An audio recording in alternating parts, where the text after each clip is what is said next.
Welcome to On the Line. I am Jenny Robb with USTA Alabama, and today we are here with Duncan Miller, who is a native of Birmingham, Alabama, now is a director of tennis in Maryland at a club. But Duncan, thank you so much for taking the time to be here with us today. Yeah, absolutely. Thank you for having me, Jenny. So you grew up playing juniors and on your school team here in Alabama. So tell us a little bit about how you got started and what that journey was like as a junior. Yeah, I started tennis when I was probably about 8 years old. My dad grew up playing pretty competitively. He played at Auburn University and got me and my brother, who is 3 years older, out playing when we were younger. I started doing weekly clinics when I was 8 and 9 with Miss Terry. It was my first coach in Shout the out to Birmingham Terry area. Hamilton. She's wonderful and still teaching. Yeah, she was the best. And when I was 10 years old, I played baseball competitively growing up. And I did not make the all-star team when I was 10, which was those practices and games were typically in the summertime. So that summer I spent a lot more time on the tennis courts and started playing tennis over at the Lakeshore Tennis Academy, where the main guys in charge were Jack Standifer, Flip Phillips, and Richard Harris, who were unbelievable coaches. They had other coaches there at the time as well, who were all a huge part on getting me hooked into tennis. And when I really just started getting the bug and wanting to play every day, started playing tournaments. And yeah, they were pretty much Jack and Flip primarily were my main coaches all the way up until I was 18. Through juniors, and yeah, at that point I finished through the junior ranks and decided to head to college. That is excellent. Well, I love the shout out to your coaches. We know what a big impact the relationship with your coaches has, and so you were coached by two of our Alabama Tennis Hall of Fame coaches. So Flip Phillips was just recently inducted into the Alabama Tennis Hall of Fame, and then a few years ago Richard Harris. So really great coaches still active here in the tennis community. So moving from juniors in high school to college, you attended Methodist University and got involved in the PTM program. So tell us a little bit about what PTM is. Yeah, so it's PTM is professional tennis management, and there are some more schools now in the country that offer it. I think there are about maybe 7 or 8, but Methodist University, I majored in business administration, but had a concentration in professional tennis management. So very unique, very specific, but I knew I wanted to play tennis in college.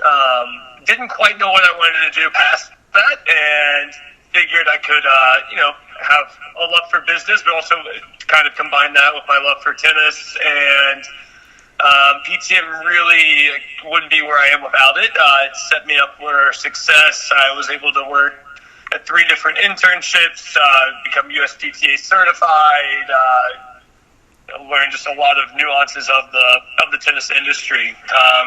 And the internships that I worked at I would not be able to get those positions without the connections that people had.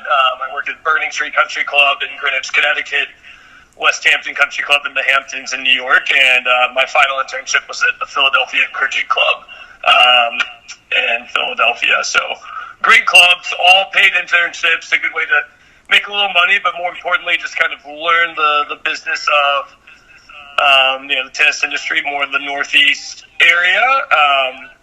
And yeah, all those internships really set me up for some success where I was able to land a head assistant job at Navaston Country Club right after graduating. That's fabulous. And you were exposed to sort of the idea of internships because of your super cool family. Your mom and dad are great. And y'all actually housed people that were coming to do internships here in Birmingham. So you had a connection and were kind of exposed to what that looks like as a young player. Right, yeah. A couple of years while I was in high school, we had some pros who worked at the Highland Racquet Club, and they lived at the house with me it was great. It's like almost having a big brother stay there for the summer, someone to hang out with, play with in some free time. Jonah Ebenho and Daniel Vaca Guzman were two of them. I think when I was in high school, there were some other guys. I think by the time I was in college, so I didn't have as much, affiliation with them. But no, they were students up in Michigan, and I'm blanking of the name right now. Ferris State. Ferris State unit. Yeah. So, yeah. No, that's great. So the club where you are now, your actual title is head of Racquet Sports. Is that right? Director of Rackets. Yep, and it's at Green Spring Valley Hunt Club. It's in Owings Mills, Maryland, right outside of Baltimore. And yeah, we have 7 tennis courts, 4 pickleball courts, and 2 paddle tennis courts, which is more. I don't think there's any in the state of Alabama, but it's more of a winter sport and in Mid-Atlantic and the Northeast. So all things rackets encompassing. Yeah. So that title is interesting because traditionally we hear of director of tennis positions, but because of such a rise in participation, some clubs have gone away from that tennis director title to more of the title that you have. Some of that is related to the boom, the popularity of pickleball, and like I said, I know paddle tennis is really a big sport there as well.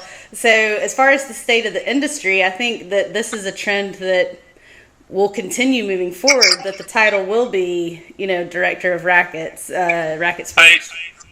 I think so. I think clubs are rackets facilities are realizing that you can get more people in the door and playing racket sports if you have more options.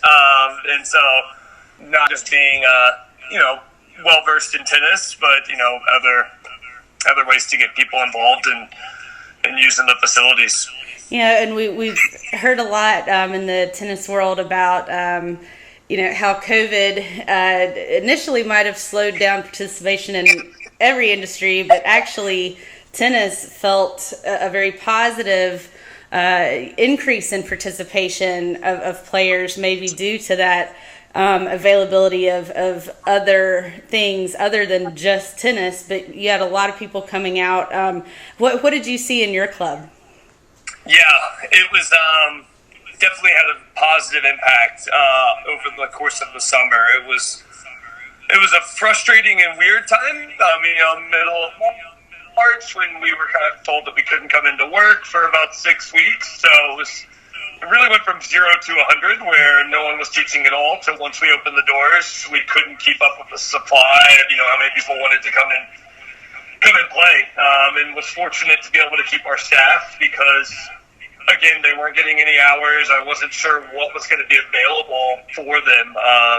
Luckily, they were all still on board to come once we were able to open up the doors. And it was, I think it was great for my club, and I think great all around for the tennis industry, and excited to see the potential effects in years to come. We might get some people who would have otherwise played baseball, football, basketball, who maybe spent a lot of time on the tennis court last season and might figure out they like that sport a little bit more. No, that's fantastic. And I know that you have a fabulous staff there with you that helps you create that community where people want to come play. And so tell us a little bit about your staff. Yeah, I'm fortunate enough for a gentleman named Henry Stuhler, who came with me from my last club. He's here with me year-round, and a great guy. We also have 2 summer pros, Owen and AJ, and they both worked here last summer, and they're also current students at Methodist University. So very cool to kind of have that connection with my alma mater and be able to have internships and interns work here and try and guide them and help mentor them where they can find themselves successful in what they want to do in the tennis industry.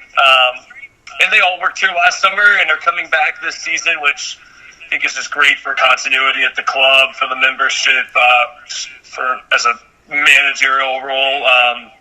Makes my job easier knowing that they know what job is expected from them, and that they have trust and they're accountable.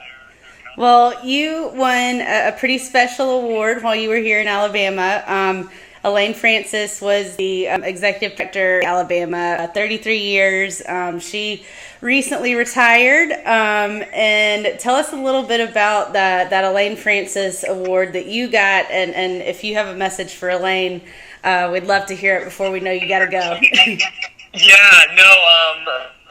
Well, first off, I guess just thanks to Elaine Francis for all of her, dedication and hard work over the years to help, create tennis in Alabama and what it is. The award meant a lot to me and still does. It wasn't necessarily some award that goes to the best player, but more of kind of like a leadership and sportsmanship type of award. And I was just very honored to be able to receive that, and still think it's a big deal, and excited for everyone else who's been a recipient of that award in the last years.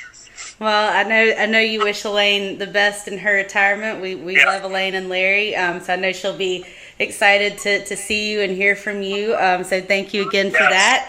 And I just you make Alabama proud. Thank you for representing Alabama so well, and thank you for taking the time today to talk to us. I know you've got to get on the court right now, but thank you so much. It's great to see you. Any parting words? Yeah. Thank you for the time and thinking of me, and also thanks to you. When I first started getting into coaching, when I was probably 15 or 16 years old over at Highland Park, helping out with the little kids, you were showing me the ropes on, particularly some of the younger ones, some of the tiny tots, the 4 to 6 year olds, and I had a lot of fun doing that, and definitely stole some of the games that maybe you they work with the 4 to 6 year olds in Philadelphia and in New York and in Maryland, so it's I recall one little girl in particular that couldn't say your name, and she called you Coach Pumpkin. I gave them all Dunkin' Donuts, so it's all good. Well, thank you again. It's been great to talk to you, and we wish you all the best going forward. Thank you. Thank you, Jenny. We'll talk soon. All right, bye. All right.